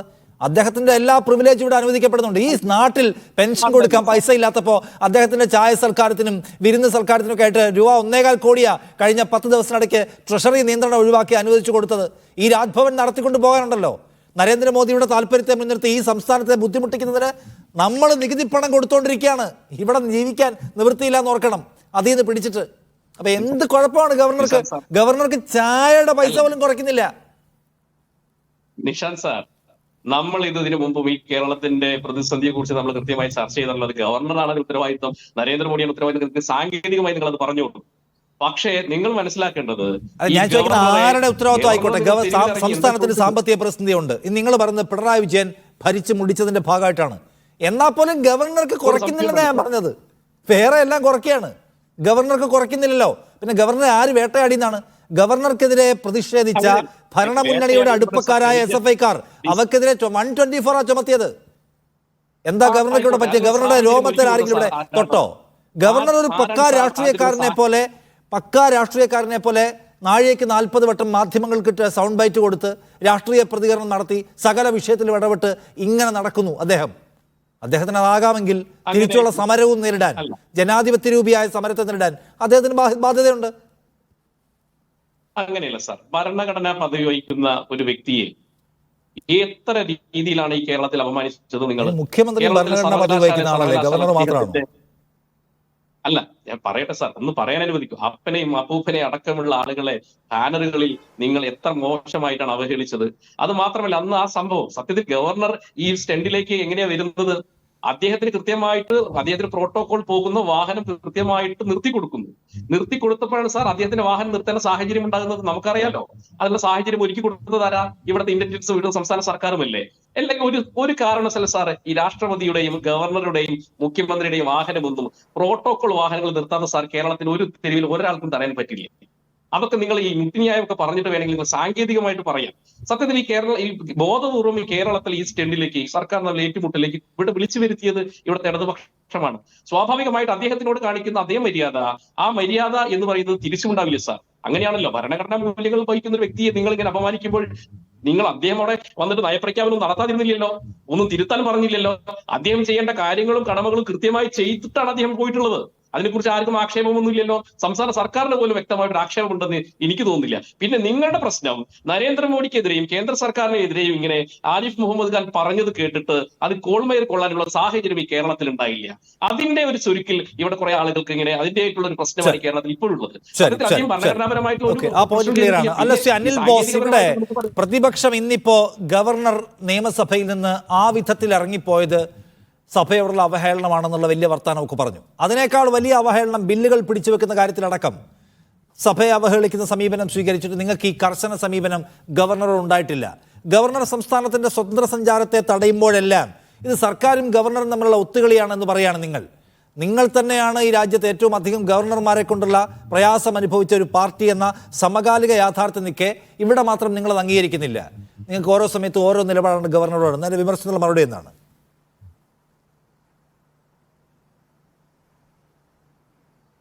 അല്ല, ഗവർണറോട് ഓരോ സമയത്തും ഓരോ നിലപാട് ഏത് കാര്യത്തിലാണ് കോൺഗ്രസ് എടുത്തിട്ടുള്ളത്, അല്ലെങ്കിൽ UDF എടുത്തിട്ടുള്ളത്, അല്ലെങ്കിൽ പ്രതിപക്ഷം എടുത്തിട്ടുള്ളത്? ഏത് കാര്യത്തിലാണ് നിങ്ങൾ ചൂണ്ടിക്കാണിക്കുക? ഇന്ന കാര്യങ്ങളിൽ പ്രതിപക്ഷം ഗവർണറുമായി സന്ധി ചെയ്തു, നിങ്ങൾ കാണിക്കുക. ഇന്ത്യയുടെ ചരിത്രത്തിൽ ഏതെങ്കിലും ഒരു പ്രതിപക്ഷ നേതാവിനെതിരായി ഒരു ഗവർണർ പരസ്യ പ്രഖ്യാപനം നടത്തിയിട്ടുണ്ടോ? യുദ്ധപ്രഖ്യാപനം നിങ്ങൾ പറ. മറ്റൊരു സംസ്ഥാനത്തെ പ്രതിപക്ഷ നേതാവിനെ നിങ്ങൾ ചൂണ്ടിക്കാണിക്കുക. ഇന്ത്യയിൽ ഏതെങ്കിലും ഒരു കാലഘട്ടത്തിൽ പ്രതിപക്ഷ പാർട്ടിയെയോ പ്രതിപക്ഷ നേതാവിനെയോ വെല്ലുവിളിക്കുന്ന, ആക്ഷേപിക്കുന്ന സമീപനം ഏതെങ്കിലും ഒരു ഗവർണറിൽ നിന്നുണ്ടായിട്ടുണ്ടോ? നിങ്ങൾ ചൂണ്ടിക്കാണിക്കുക. ഞങ്ങൾ അവരുമായിട്ട് സന്ധിയാണെങ്കിൽ ഗവർണർ പ്രതിപക്ഷത്തെ ആക്രമിക്കേണ്ട കാര്യമുണ്ടോ? പ്രതിപക്ഷ നേതാവിനെ വ്യക്തിഹത്യ ചെയ്യേണ്ട കാര്യമുണ്ടോ? ഉണ്ടോ? 5 തവണയിലധികം തെരഞ്ഞെടുപ്പിൽ ഒരേ മണ്ഡലത്തിൽ നിന്ന് ജയിച്ച് വളരെ നല്ല ശുദ്ധിയോടുകൂടി രാഷ്ട്രീയ പ്രവർത്തനം നടത്തുന്ന നല്ലൊരു നിയമസഭാ സാമാജിക രാഷ്ട്രീയ എതിരാളികൾ പോലും, നിങ്ങൾ കേട്ടല്ലോ CPMൻ്റെ മുൻ മന്ത്രിയായിട്ടുള്ള G. സുധാകരൻ അടക്കമുള്ള ആളുകൾ പറയുന്നത്, കേരള നിയമസഭാ സ്പീക്കർ MP രാജേഷ് പറയുന്നത് കേട്ടല്ലോ, ഒരു പാഠപുസ്തകമാണ് നിയമസഭയെ സംബന്ധിച്ച് വി ഡി സതീശൻ എന്ന് പറയുന്നത് കേട്ടില്ല. അങ്ങനെ ഒരു പ്രതിപക്ഷ നേതാവിനെ കുറിച്ച് ഗവർണർ എടുത്തേണ്ട സമീപനം എന്താ? ഞങ്ങൾ അവരുമായിട്ട് ഒത്തുകളിയാണ്, ഞങ്ങൾ അവർ ചെയ്യുന്നതെല്ലാം കണ്ണടച്ച് കൊടുക്കുന്നവരാണെങ്കിൽ ഞങ്ങളെ എന്തിനാക്രമിക്കണം? വ്യക്തമാക്കുക നിങ്ങൾ. ഇവിടെ പ്രശ്നം എന്താ? ഇവിടെ പ്രശ്നം കേരളത്തിലെ ഗവൺമെൻറ് പറഞ്ഞിട്ടുള്ള എല്ലാ കാര്യങ്ങളും ഗവർണർ ചെയ്തു കൊടുത്തിട്ടുണ്ട്, ഒന്നൊന്നായി ചെയ്തു കൊടുത്തിട്ടുണ്ട്. അന്നും ഞങ്ങൾ എതിർത്തു, ഇത് ചെയ്യാൻ പാടില്ലാത്തതാണ് എന്ന് പറഞ്ഞു. പക്ഷേ മുഖ്യമന്ത്രി നേരിട്ട് എന്ന് കണ്ട് തനിക്ക് വേണ്ടപ്പെട്ടയാളെ VC ആക്കണമെന്ന് പറയുന്ന ശുപാർശ വരെ നടത്തുന്നത് ഈ നാട് ചർച്ച ചെയ്തു, കോടതി പരിശോധിച്ചു, കോടതി പരിഗണിച്ചു, കോടതി തിരുത്തി, ഇല്ലേ? അപ്പോൾ ഇത്തരം കാര്യങ്ങൾക്ക് മുഴുവൻ ഗീവ് ആൻഡ് ടേക്ക് പോളിസി ഗവർണറുമായി എടുത്തതിന് ശേഷം ഇവിടെ CPM സഹയാത്രികൻ ഈ ചർച്ചയിൽ ഇരുന്നുകൊണ്ട് പറയുകയാണ് അദ്ദേഹത്തിന് പനിയാണെന്ന് പറഞ്ഞു. അത് വലിയൊരു ആക്ഷേപമാണ്. മാർക്സിസ്റ്റ് പാർട്ടിയല്ലേ? എന്തു മര്യാദയ്ക്ക് ആളുകളെ വിമർശിക്കുന്ന, ആക്ഷേപഹാസ്യത്തിലൂടെ വിമർശിക്കാൻ അറിയുന്ന പാർട്ടിയാണ് CPM.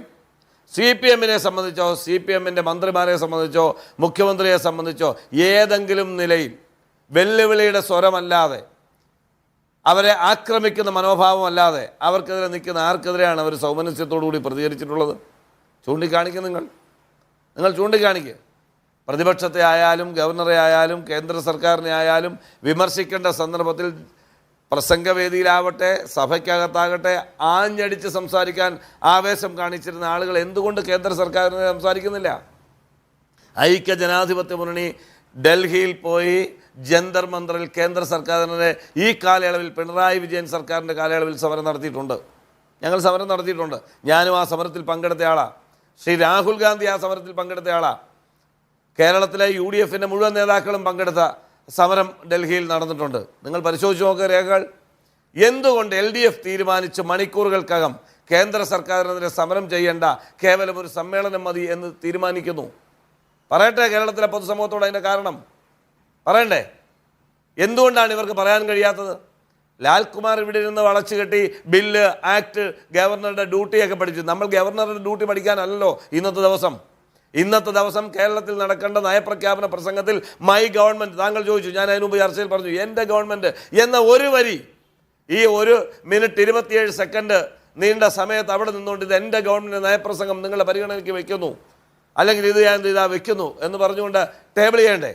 ആ ടേബിൾ ചെയ്യുമ്പോൾ എൻ്റെ ഗവൺമെൻറ് എന്ന് ഒരു ഗവർണർ പറയുന്നില്ല എങ്കിൽ നിങ്ങൾക്കൊരു അടിയന്തര പ്രമേയം, ഗവർണറെ തിരിച്ചു വിളിക്കണം എന്ന് പ്രമേയം കൊണ്ടുവരാനുള്ള ഇടപെടൽ നിങ്ങൾക്ക് നടത്താൻ കഴിഞ്ഞോ? എത്രയോ കാലമായി ഗവർണർ പല കൊടുക്കൽ വാങ്ങൽ നിങ്ങൾക്കില്ലെങ്കിൽ അതിനകത്തൊരു പോയിന്റ് ലാൽകുമാർ മുന്നോട്ട് വെക്കുന്നത്, അതൊരു രാജ്ഭവൻ എന്ന് പറയുന്ന ഒരു ഭരണഘടനാ പദവിയിലുള്ള പലതരത്തിലുള്ള അധികാരങ്ങളുള്ള ഒരു കേന്ദ്രമാണ്. രാജ്ഭവനും ഒപ്പം തന്നെ സെക്രട്ടേറിയറ്റും ഒരു ധാരണയിലേ പോകാൻ കഴിയൂ. നിരന്തരമായി സംഘർഷത്തിൽ ഏർപ്പെട്ടുകൊണ്ട് സ്മൂത്തായി റൺ ചെയ്യാൻ കഴിയില്ല.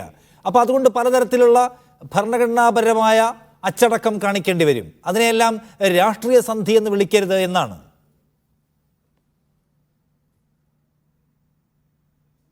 അല്ല, ഞാൻ പറയുന്നത് അത് കേൾക്കാൻ നല്ല സുഖമുള്ള വാക്കാണ്. കാരണം ഈ കോംപ്രമൈസ് എന്നൊക്കെ പറയുന്നത് CPM-കാർക്ക് വശമുണ്ട് എന്ന് പറഞ്ഞ് സ്ഥാപിക്കാൻ ശ്രമിക്കുന്നതൊക്കെ നല്ല കാര്യമാണ്.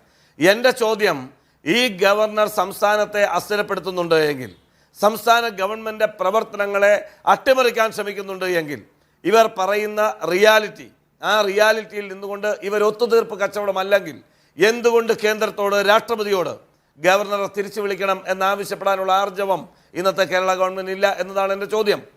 അത് ആവശ്യപ്പെടണ്ടേ? ഞങ്ങൾ പ്രതിപക്ഷം പിന്തുണയ്ക്കാൻ തയ്യാറാകുമല്ലോ. ഞങ്ങൾ ഇന്നെടുത്ത സമീപനം ഗവർണർ ഈ ഗവൺമെൻറ്റിന് വേണ്ടിയാണ്. ഞങ്ങൾ എതിർക്കുന്ന രാഷ്ട്രീയമായി ഈ സമീപനങ്ങളെയും നയങ്ങളെയും പിണറായി വിജയൻ്റെ നേതൃത്വത്തിലുള്ള LDF സർക്കാരിനെ ഞങ്ങൾ എതിർക്കുന്നു പല കാരണങ്ങളാൽ. ആ എതിർക്കുമ്പോഴും ആ ഗവൺമെൻറ്റിന് വേണ്ടി സംസാരിക്കാൻ വരുന്ന ഗവർണർ ചെയ്യാത്തതിൻ്റെ പേരിൽ ജനാധിപത്യ ക്രമത്തിൽ പാലിക്കേണ്ട മര്യാദ പാലിച്ചില്ല എങ്കിൽ അതിനെ ചലഞ്ച് ചെയ്യാനും പ്രതിപക്ഷം രാഷ്ട്രീയം മറന്ന് നിലപാടെടുത്തിട്ടുണ്ട്. അവിടെ എന്തുകൊണ്ട് ഇവർ മൗനം പാലിക്കുന്നു? ഒറ്റ കാര്യം മാത്രമേ ഉള്ളൂ, മുഖ്യമന്ത്രിയും മുഖ്യമന്ത്രിയുടെ കുടുംബവും കേന്ദ്ര ഏജൻസികളുടെ തടവറയിലാണ്, അവരുടെ റഡാറിലാണ്. ആ ഒറ്റ കാരണം കൊണ്ടാണ് ലാൽകുമാർ അത് കേൾക്കുക. അതായത് ലാൽകുമാർ ഇപ്പോൾ ഭരണഘടനാപരമായ ഉത്തരവാദിത്വം നിർവഹിച്ചല്ലോ ഗവർണർ, പിന്നെ നമ്മൾ എന്തിനാണ് അതിരുവിട്ട വർത്തമാനം പറഞ്ഞ് കാര്യങ്ങൾ വഷളാക്കുന്നത് വേണമെങ്കിൽ ചോദിക്കാം.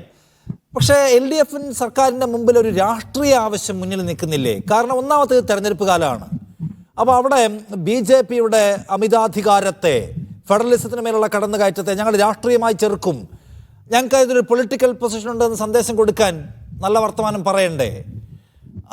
ആ ഒരു സംഗതി ഉള്ളൂ. ഇപ്പം നമുക്ക് അനിൽ ബോസിന് പറയാൻ കഴിയുന്നത് നിങ്ങളൊരു മൃദു സമീപനം എടുക്കുന്നതുകൊണ്ടാണ് വർത്തമാനത്തിൽ. ആ മൃദു സമീപനം നിങ്ങൾ പല കാര്യങ്ങളിൽ എടുത്തിട്ടുള്ളവരല്ല.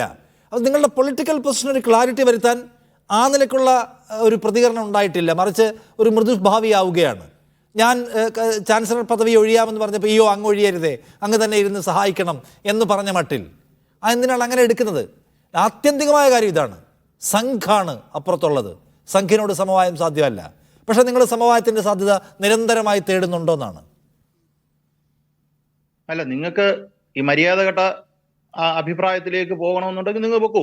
മര്യാദഘട്ട അഭിപ്രായം എന്നുള്ളതല്ല. VD സതീശൻ പറഞ്ഞത് മര്യാദഘട്ട അഭിപ്രായമല്ലല്ലോ. ഇത് നിയമനിർമ്മാണ സഭയോടുള്ള അവഹേളനമാണ് എന്നത് ഏറ്റവും മികച്ച വിമർശനങ്ങളിലൊന്നാണ്. അതുപോലും വേണ്ടെന്ന് പാർലമെന്ററി പാർട്ടി തീരുമാനിക്കുകയാണ് LDF-ന്റെ. ഞാൻ പറയട്ടെ. ആദ്യം നിങ്ങൾ പറഞ്ഞല്ലോ, എനിക്ക് ചോദ്യം കേട്ട് എനിക്കിത് മനസ്സിലാക്കാനുള്ള ബുദ്ധിയും ബോധം ഉണ്ടെന്നാണ് ഞാൻ കരുതുന്നത്. ഇപ്പം അനിൽ ബോസ് ഇവിടെ സൂചിപ്പിച്ചൊരു കാര്യം എന്താ? നിയമസഭയെ അവഹേളിച്ചു, പ്രമേയം പാസ്സാക്കാൻ തയ്യാറാണോ? ചോദിച്ച ചോദ്യമാണല്ലോ. ഞാനൊരു തിരിച്ചൊരു ചോദ്യം ചോദിക്കുക. നിയമസഭയെ അവഹേളിച്ചു, എപ്പം? ബില്ലുകളൊന്നും പാസ്സാക്കാത്തതിന്. എന്നാൽ നാളെ VD സതീശൻ ഒരു പ്രമേയം കൊണ്ടുവരാൻ പറ. VD സതീശനോട് ചേർന്നിരുന്ന് പാസ്സാക്കിയ നിയമങ്ങളുണ്ടല്ലോ. അല്ല, ഒറ്റ കാര്യം ഒന്ന് ഇടപെട്ടോട്ടെ. ഞാൻ CAA സമരകാലം ഒറ്റ കാര്യമാണ് താങ്കൾ പറഞ്ഞ പോയിന്റാണ് ഞാൻ പറഞ്ഞത്. CAA സമരത്തിന്റെ സമയത്ത് CAA പിന്തുണച്ചുകൊണ്ടുള്ള അസാധാരണ നടപടി ഗവർണർ എടുത്തപ്പോൾ തിരിച്ചു വിളിക്കാൻ നമുക്ക് പ്രമേയം കൊണ്ടുവരാമെന്ന് രമേശ് ചെന്നിത്തല പറഞ്ഞു. വേണ്ടാന്ന് പറഞ്ഞത് CPM ആണ്. ഞാൻ പറയുന്ന കേൾക്കൂ. എന്റെ പോയിന്റ് CAA-ക്കെതിരെ നമ്മളപ്പോ സമരം ചെയ്തിട്ടില്ലേ? ഇവിടെ CAA-ക്കെതിരെ റെസൊല്യൂഷൻ നമ്മൾ പറഞ്ഞില്ലേ? നമ്മൾ CAA പൊസിഷനെ കുറിച്ചല്ല ഞാൻ പറഞ്ഞത്. ഗവർണറോടുള്ള ഈ അനുഭാവ സമീപനം എന്തിനാണ് ചോദിക്കുക? നിഷാദ് എന്നെ പറയാൻ ഭരണ പ്രതിപക്ഷ കക്ഷികൾ ഒരുപോലെയാണ്. ഞാൻ നിർത്തി കേട്ടോ. I am not going to talk. Okay, താങ്കൾ പൂർത്തിയാക്കും. ഒരു ചർച്ചയല്ലേ? അതാണ് ചോദ്യം. എനിക്കുള്ള സമയത്തിൽ എനിക്ക് തരിക. എനിക്ക് ശരി, താങ്കൾ പൂർത്തിയാക്കൂ. ലാൽ, നിങ്ങൾക്ക് വിളിച്ചിരുത്തിയിട്ട് നിങ്ങൾക്ക് പറയാനുള്ളത് പറയാനല്ല ഞാൻ ഇവിടെ വന്നിരിക്കുന്നത്. എനിക്ക് കുറച്ച് കാര്യങ്ങൾ പറയാനുണ്ട്. നിങ്ങൾക്ക് ചിലപ്പോൾ കേൾക്കാൻ ഇഷ്ടപ്പെടുമായിരിക്കും, ഇഷ്ടപ്പെടാത്തതായിരിക്കും. എനിക്ക് പറയാൻ പോകാൻ പറ്റില്ല. ഞാൻ ചോദിച്ച ചോദ്യം അവിടെ നിൽക്കുന്നു. ഞാൻ ഗവർണറെ കൊണ്ട് ഇന്നിപ്പോ നിഷാദ് പറഞ്ഞല്ലോ, അവസാനത്തെ പാരഗ്രാഫ് വായിപ്പിച്ചോ ഇല്ലയോ? നിഷാദാണല്ലോ പറഞ്ഞത്, ഞാനാണോ പറഞ്ഞത്? പ്രിന്റു മഹാദേവനോട് ലാൽകുമാർ റേസ് ചെയ്ത പോയിന്റ് ആണോ അതോ നിഷാദ് റേസ് ചെയ്ത പോയിന്റ് ആണോ? മീഡിയാവിന്റെ സ്റ്റുഡിയോയിലിരുന്ന് നിഷാദല്ലേ റേസ് ചെയ്ത്, ഞാനാണോ? അല്ലല്ലോ. അപ്പൊ അതാണ് അതിന്റെ ഉത്തരം. എനിക്ക് വേണ്ടി ഈ പറയുന്ന ഇടതുപക്ഷ സഹയാത്രികന് വേണ്ടി നിഷാദ് റാവുത്തർ പറഞ്ഞിട്ടുണ്ട് അതിനുള്ള മറുപടി. പിന്നെ ഇവിടെ കോൺഗ്രസ് വലിയ കാര്യങ്ങളൊക്കെ പറയുന്നു.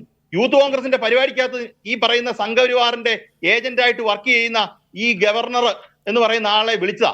എന്തിന്? തമാശയ്ക്കാ? നിങ്ങൾക്ക് എപ്പോഴേലും ഗവർണറെ CPM ഒരു പരിപാടിക്ക് വിരിച്ചായിട്ട് അറിയാവോ? യൂത്ത് കോൺഗ്രസ്സുകാർ മിണ്ടുന്നില്ലായിരുന്നു, കോൺഗ്രസ്സുകാർ അതിനെ കുറിച്ച് മിണ്ടുന്നില്ലായിരുന്നു. ഉണ്ടായിരുന്നോ? നിഷാദ് പറ, ഉണ്ടായിരുന്നോ? നിഷാദ് ചോദിച്ചില്ലല്ലോ. നിഷാദ് ചോദിക്കണ്ടേ? യൂത്ത് കോൺഗ്രസ് ഇത്ര മോശമായിട്ടുള്ള ഒരു ഗവർണർ, ഈ സംസ്ഥാനത്തിന് പാരവെക്കുന്ന ഗവർണർ, സംഘപരിവാറിന് വേണ്ടി പ്രവർത്തിക്കുന്ന ഗവർണർ, എന്തിനാണ് യൂത്ത് കോൺഗ്രസ്സുകാർ പരിപാടിക്ക് വിളിച്ചതെന്നേ അതുകൂടെ പറ.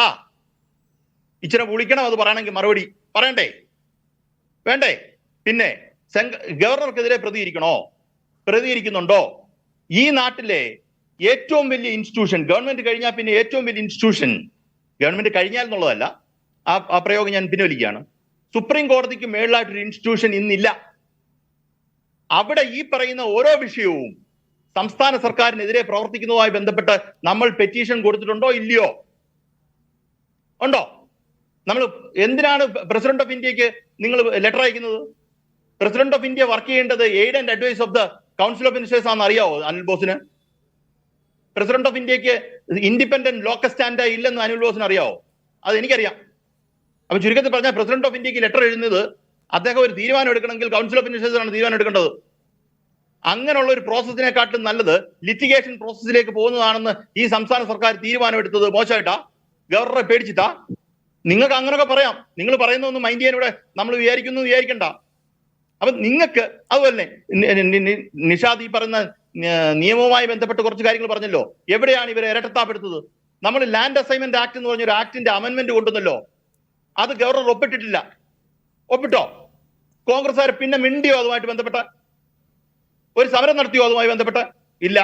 ലാൻഡ് അസൈൻമെന്റിന്റെ അമെന്റ്മെന്റ് നടന്നിട്ടുണ്ട്. അനിൽ ബോസ് അറിയോ ഇല്ലയോ എന്ന് അറിയത്തില്ല. നമുക്ക് അവിടെ താമസിക്കുന്ന ആൾക്കാരുടെ പാർപ്പിടവുമായി ബന്ധപ്പെട്ട് ഒരു കാരണവശാലും ഡിസ്റ്റർബൻസ് ഉണ്ടാകാൻ പാടില്ല എന്ന് വ്യക്തമായി സുപ്രീം കോടതി വരെ പോയ ആ ഒരു വിഷയം നമ്മൾ സംസ്ഥാനത്തിന്റെ നിയമസഭ പാസാക്കിയതിൽ ഇവർ കരക്കിരിക്കുകയാണ്. ഞാൻ പറയുന്ന കള്ളത്തരമാണെങ്കിൽ കള്ളത്തരമാണെന്ന് നിഷാദ് പറ, ഞാൻ കേൾക്കാൻ തയ്യാറാ. പിന്നെ എന്റെ ഗവൺമെന്റ് എന്ന് പറയുക, അതാണ് ഇവിടുത്തെ ഏറ്റവും വലിയൊരു സംഭവം. എന്റെ ഗവൺമെന്റ് എന്നുള്ള രീതിയിൽ പ്രവർത്തിക്കാത്ത ഒരാള് എന്റെ ഗവൺമെന്റ് എന്ന് പറഞ്ഞിട്ട് വല്ല കാര്യമുണ്ടോ? നിങ്ങൾ പറ. എന്റെ ഗവൺമെന്റ് എന്ന് തോന്നുന്ന രീതിയിൽ പ്രവർത്തിക്കാത്ത, ഈ സംസ്ഥാനത്തിന് വേണ്ടി പ്രവർത്തിക്കാത്ത ഒരാൾ എന്റെ ഗവൺമെന്റ് എന്ന് പറഞ്ഞില്ല. എന്ത് കാര്യം അതിനകത്തുള്ളേ? നിങ്ങൾ പറ. അതിനെന്ത് എന്ത് വാല്യൂ ഉള്ളേ? നമ്മുടെ പ്രവൃത്തിയിൽ ഇല്ലാത്ത വാല്യൂ, പ്രവൃത്തി കാണിക്കാത്ത വാല്യൂ നിങ്ങൾ പറയുന്നതിൽ കാണിച്ചിട്ട് എന്താ കാര്യം ഇരിക്കുന്നത്? ഞാൻ അതിന് വലിയ വിലയൊന്നും കൊടുക്കുന്നില്ല. ഉള്ള കാര്യം ഉള്ളവർ പറയണമല്ലോ. പിന്നെ ഇവിടെ ഗവർണറെ നിർത്തി അല്ലേ പറഞ്ഞില്ലേ? പ്രിന്റു മഹാദേവ് പറഞ്ഞില്ലേ? സത്യത്തിൽ അദ്ദേഹം കുറെ കാര്യങ്ങളൊക്കെ സംസ്ഥാന സർക്കാരിനെ പറഞ്ഞെങ്കിലും ഒരു നൈസ് ടോണിലാണ് സംസാരിച്ചത്. ഗവർണർക്കെതിരെ കേരളത്തിൽ SFI സമരം ചെയ്തിട്ടില്ല. ചാൻസലർക്കെതിരെയാ സമരം ചെയ്തത്. ചാൻസലർക്കെതിരെയാ സമരം ചെയ്തത്. അല്ലെന്ന് നിഷാദിന് അഭിപ്രായം ഉണ്ടോ? പറ. പിന്നെ ഈ ഗവർണറുടെ വണ്ടി ഒരു ഉദ്യോഗസ്ഥൻ വിചാരിച്ചപ്പോൾ നിർത്തി. അതൊക്കെ ഞാൻ പള്ളിയിൽ പോയി പറഞ്ഞാൽ മതി. അദ്ദേഹം വണ്ടി നിർത്തുമെന്ന് പറഞ്ഞ് ഇറങ്ങിയതാ അല്ലേ? യു ക്രിമിനൽസ് എന്ന് പറഞ്ഞ അദ്ദേഹം അല്ലേ ഇറങ്ങിയത്? അത് എന്ത് പോട്ടെ, വണ്ടി നിർത്തി ഉടനെ അദ്ദേഹം തന്നെ വെളിയിൽ ഇറങ്ങിയേ. അപ്പൊ യു ക്രിമിനൽസ് എന്ന് പറഞ്ഞാൽ അങ്ങോട്ട് ഇറങ്ങിയത് ആണോ അല്ലയോ? നമ്മൾ പറഞ്ഞിട്ട് ഇറങ്ങിയേ. ചുരുക്കത്തിൽ പറഞ്ഞാൽ അദ്ദേഹത്തിന് വിട്ടൊരു സീൻ ഉണ്ടാക്കണമായിരുന്നു. ഇന്നത്തെ കാര്യത്തിലും ഈ സീൻ ഉണ്ടാക്കണമായിരുന്നു. ഇന്ന് നിങ്ങൾ വാർത്തയ്ക്ക് അധികം നിങ്ങളെയൊക്കെ അദ്ദേഹം ഇറങ്ങി പോകാൻ പറഞ്ഞിട്ടുണ്ട്. മീഡിയാവിന്റെ അടുക്കൽ കൈരലെടുക്കൽ ഒക്കെ ഉൾപ്പെടെയുള്ള ആൾക്കാർക്ക് പറഞ്ഞിട്ടുണ്ട്. ഞാൻ നിങ്ങളോടെല്ലാം പറഞ്ഞു. ഞാൻ പറഞ്ഞു നമ്മളുമായിട്ട് ചേർന്ന് നിൽക്കുന്നവരാരായാലും ഇദ്ദേഹത്തിന്റെ പുറകെ പോകേണ്ട കാര്യമില്ല. നിങ്ങൾ ഇറക്കി വിട്ട് കഴിഞ്ഞാൽ പിന്നെ എന്തിനാ പോകേണ്ട കാര്യമില്ല. പക്ഷെ നിങ്ങൾ പോവും. അതാണ് നിങ്ങളുടെ അവസ്ഥ. നിങ്ങൾ മോശമായിട്ട് പെരുമാറിയിട്ടില്ലേ? അപ്പൊ ഞാൻ പറഞ്ഞു വരുന്നത് നിങ്ങൾക്ക് എന്തോ ഏതാ കേട്ടില്ല. പിണറായി വിജയനും അത് ബാധകമാണോ? കടക്കോ പുറത്ത് എന്ന് പറഞ്ഞ മുഖ്യമന്ത്രിക്കും അത് ബാധകമാണോ? പുറത്തെന്ന് പറയുന്നിടത്ത് നമ്മൾ ഉറച്ചു നിൽക്കുന്നുണ്ട്, മാറുന്നില്ല. കടക്ക് പുറത്തുനിന്ന് പറയുന്നിടത്ത് പ്രിന്റു മഹാദേവ്, ഗവർണർ ആരിഫ് മുഹമ്മദ് ഖാൻ കേരളത്തിലെ സർക്കാരിനെ മൈ ഗവൺമെന്റ് ആയി തോന്നുന്നില്ലേ? ഇതിനൊക്കെ എന്താ പറയാ? ഈ അനിൽ ബോസിന്റെ സംസാരം കേട്ട് കഴിഞ്ഞ സത്യത്തിൽ അദ്ദേഹം ഇപ്പോ ഇന്ത്യ മുന്നണിയുടെ ഭാഗമായതുകൊണ്ടാണെന്ന് തോന്നുന്നു. ഇടതുപക്ഷത്തിന്റെ പൊള്ളയായിട്ടുള്ള ഒരു നയപ്രഖ്യാപനം അനിൽ ബോസ് ഒന്ന് വായിക്കണം. നിങ്ങൾ വായിച്ചൊന്നും അറിയില്ല. നിങ്ങൾ ആ നയപ്രഖ്യാപനം ഒന്ന് എപ്പോഴെങ്കിലും കയ്യിൽ കിട്ടണമെന്ന് വായിക്കണം. ഈ പൊള്ളയായ വാഗ്ദാനങ്ങൾ നൽകി ഈ കേരളത്തിലെ നേരിടുന്ന പ്രശ്നങ്ങളെ യാതൊരു രീതിയിൽ അഡ്രസ്സ് ചെയ്യാത്തൊരു നയപ്രഖ്യാപനത്തിനെ യാതൊരു രീതിയിൽ വിമർശിക്കാതെ ഈ അനിൽ ബോസും കൂട്ടരും ഈ ഗവർണറുടെ പിന്നാലെ പോയിക്കൊണ്ട് നിങ്ങൾക്ക് എന്ത് പ്രയോജനമാണ് കിട്ടുന്നത്? നയപ്രഖ്യാപന പ്രസംഗത്തെ അവർ നിശിതമായ ഭാഷയിൽ വിമർശിച്ചിട്ടുണ്ട് കേട്ടോ. നയപ്രഖ്യാപനത്തിന് മനുഷ്യന്റെ ജീവിത പ്രശ്നങ്ങളായിട്ട് ഒരു ബന്ധവും ഇല്ല എന്നുള്ള സ്റ്റേറ്റ്മെന്റ് രാവിലെ വന്നിട്ടുണ്ട്.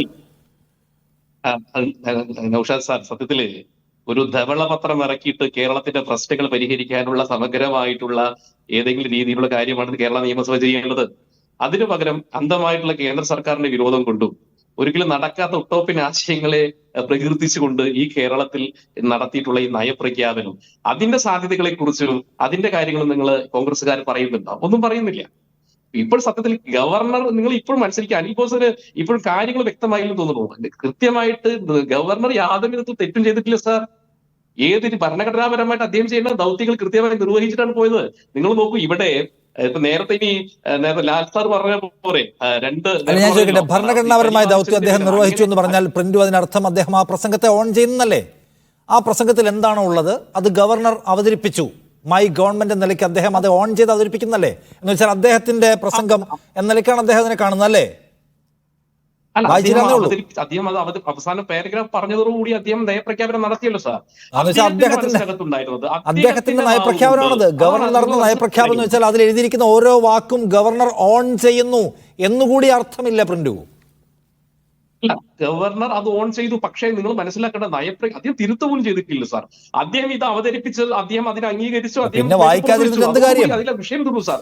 വായിക്കാതിരുന്നിട്ട് എന്ത് കാര്യം? അല്ലെങ്കിൽ ഈ പറയുന്ന കാര്യങ്ങൾ വസ്തുതാവിരുദ്ധമാണ്, ഇത് ഫെഡറലിസം തകർക്കുന്നതാണ്, ഇത് വ്യാജ അവകാശവാദമാണ്, ഇതൊക്കെ വെട്ടണമെന്ന് വേണമെങ്കിൽ അദ്ദേഹത്തിന് തിരുത്ത് ആവശ്യപ്പെട്ടില്ലല്ലോ. അദ്ദേഹം പൂർണ്ണാർത്ഥത്തിൽ ആ പ്രസംഗം അംഗീകരിച്ചു. പിന്നെ അദ്ദേഹം ജനങ്ങളുടെ പക്ഷത്താണ്, അദ്ദേഹം ആ പ്രസംഗത്തിന്റെ അന്തസത്തയെ ഉൾക്കൊള്ളുന്നില്ല എന്നൊക്കെ പറയുന്നതിന്റെ യുക്തി എന്താണ്? അല്ല സാർ, അങ്ങനെ എല്ലാ കാര്യത്തിലും നേരത്തെ പറഞ്ഞ പോലെ ഇതൊരു ചട്ടക്കൂടിനകത്ത് നടക്കുന്ന സർക്കാരിന്റെ നയപ്രഖ്യാപനമാണ് സാർ.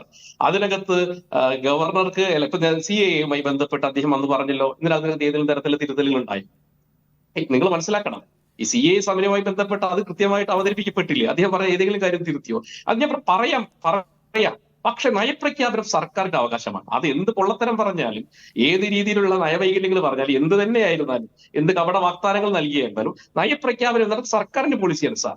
അതിനകത്ത് തിരുത്തുകയോ അല്ലെങ്കിൽ ബാക്കിയുള്ള കാര്യങ്ങൾ പറയുക എന്നുള്ളത് ഗവർണറെ സംബന്ധിച്ചിടത്തോളം എത്രത്തോളം പോസിബിൾ ആണെന്നുള്ള കാര്യം നമ്മളൊന്ന് പരിശോധിക്കേണ്ട കാര്യമാണ്. രണ്ടാമത്തെ കാര്യം, ഇതിനകത്ത് കൃത്യമായിട്ട് ജനങ്ങളെ ബോധ്യപ്പെടുത്തി അദ്ദേഹത്തിന്റെ നാവ് കൊണ്ട് ഈ കപട വാഗ്ദാനങ്ങൾ ജനങ്ങൾക്ക് ആരിഫ് മുഹമ്മദ് ഖാന്റെ നാവ് കൊണ്ട് കേൾക്കുന്ന സാഹചര്യം കേരളത്തിൽ ഉണ്ടാവില്ല. അദ്ദേഹത്തിന് വിശ്വാസമില്ലാത്ത കാര്യം അദ്ദേഹം വായിക്കില്ല സാർ. അതാണ് അവിടെ ആ പ്രഖ്യാപനമാണ് അദ്ദേഹം നടത്തിയത്. സത്യത്തിൽ അദ്ദേഹം ഭരണഘടനാപരമായിട്ടുള്ള ഞാനൊന്ന് പറയാം. അല്ല, അനിൽ ബോസ്, ഈ നമ്മുടെ ബില്ലുകൾ പാസ്സാക്കുക എന്നുള്ളത് വളരെ പ്രധാനപ്പെട്ട ഉത്തരവാദിത്വമാണല്ലോ. അതാണ് ഏറ്റവും വലിയ അവഹേളനം എന്നാണ് ലാൽ നേരത്തെ ചൂണ്ടിക്കാണിച്ചത്. അതിൽ നിങ്ങൾക്ക് പൊസിഷൻ ഇല്ലേ?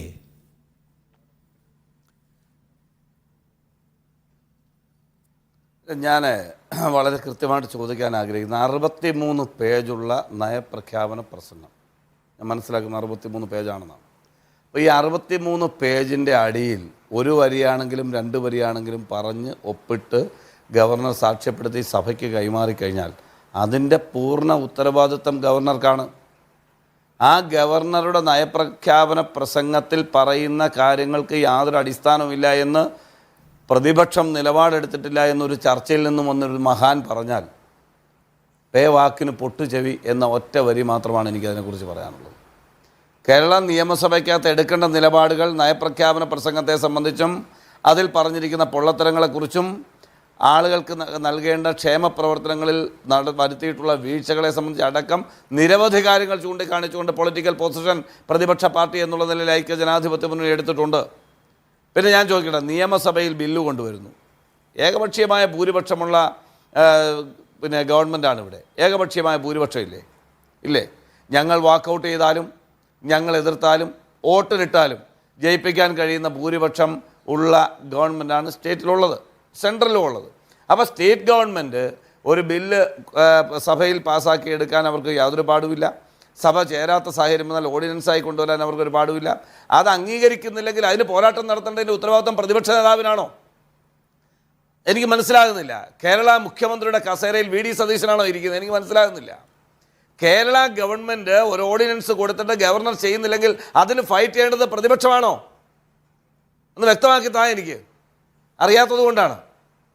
അപ്പോൾ കേരളത്തിലെ ഗവൺമെൻറ് എവിടെയെങ്കിലും പരാജയപ്പെട്ടിട്ടുണ്ടെങ്കിൽ അവരെയെല്ലാം സംരക്ഷിച്ചു കൊടുക്കാനല്ല പ്രതിപക്ഷത്തിൻ്റെ പണി. പക്ഷേ ക്രിയാത്മകമായി ചട്ടവട്ട ക്രമങ്ങളിൽ നിന്ന്, ഭരണഘടനാപരമായ ബാധ്യതയിൽ നിന്ന് ഒരു സംസ്ഥാനത്തെ ഒറ്റുകൊടുക്കാൻ ഏതെങ്കിലും ഗവർണറോ കേന്ദ്ര സർക്കാരോ ശ്രമിച്ചാൽ ആ ശ്രമങ്ങൾക്കെതിരെ കാർക്കശ്യ സ്വഭാവത്തോടുകൂടി കേരളത്തിൻ്റെ പൊതുസമൂഹത്തിന് വേണ്ടി കോൺഗ്രസ് നിലപാടെടുത്തിട്ടുണ്ട്, UDF നിലപാടെടുത്തിട്ടുണ്ട്. അതുകൊണ്ടാണ് ഞാൻ പറഞ്ഞത്, അതുകൊണ്ടാണ് ഞാൻ ഓരോ സന്ദർഭത്തിലും പറഞ്ഞത്. ഇന്നും ഈ ഗവർണറെ എതിർക്കേണ്ട കാര്യം ഞങ്ങൾക്കെന്താ? ഈ ഗവൺമെൻറ് നയമല്ലേ അവിടെ അദ്ദേഹം ഒപ്പിട്ട് മേശപ്പുറത്ത് വെച്ചത്.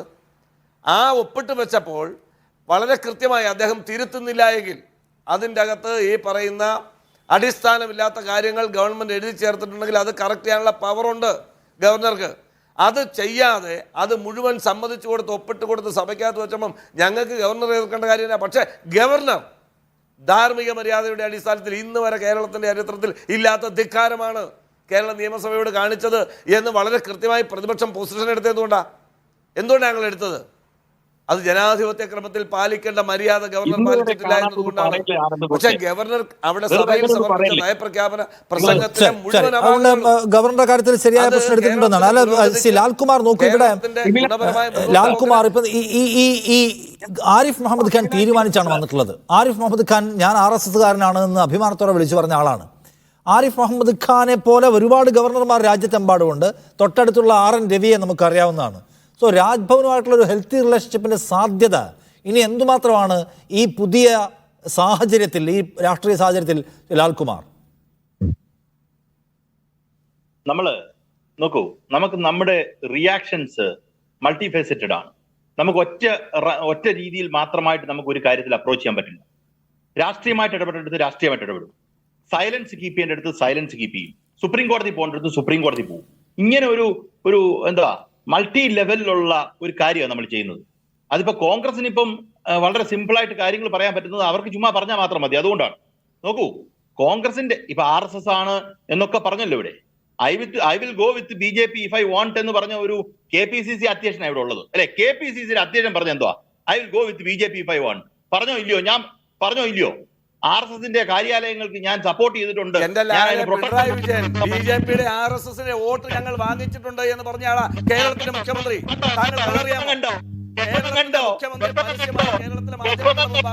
പൊതുസമൂഹത്തിന്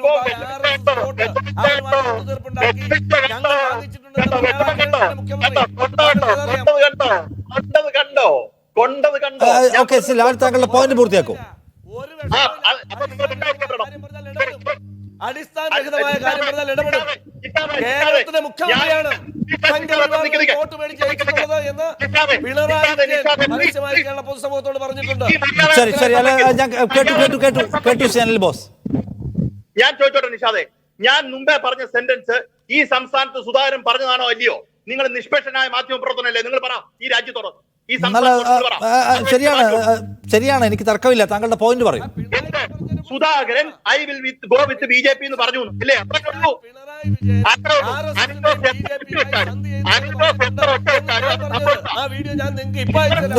BJP ബാന്ധവം ആർക്കാണെന്നുള്ള ചോദ്യം അങ്ങോട്ടും ഇങ്ങോട്ടും ചോദിച്ചാൽ തർക്കത്തിന് പലതരത്തിലുള്ള ഉദാഹരണങ്ങൾ ഒരുപക്ഷെ കണ്ടെടുക്കാൻ കഴിഞ്ഞേക്കും. പക്ഷെ ഗവർണറുമായിട്ടുള്ള ബന്ധം എന്തുമാത്രം ആരോഗ്യകരമായി നിലനിർത്താൻ സർക്കാർ ഇനി കഴിയും എന്ന ചോദ്യമാണ് ഏറ്റവും പ്രസക്തം. സമയം കഴിഞ്ഞു പോയി, ദയവായി ക്ഷമിക്കുമല്ലോ സിലാൽകുമാർ. ഇനി എനിക്ക് ഒട്ടും സമയമില്ല, എക്സീലാണ്. Thank you സിലാൽകുമാർ. ഒപ്പം തന്നെ അഡ്വക്കേറ്റ് അനിൽ ബോസ് പ്രിന്റു ഈ ചർച്ചയിൽ പങ്കെടുത്ത് നിങ്ങളുടെ അഭിപ്രായങ്ങൾ പറഞ്ഞു.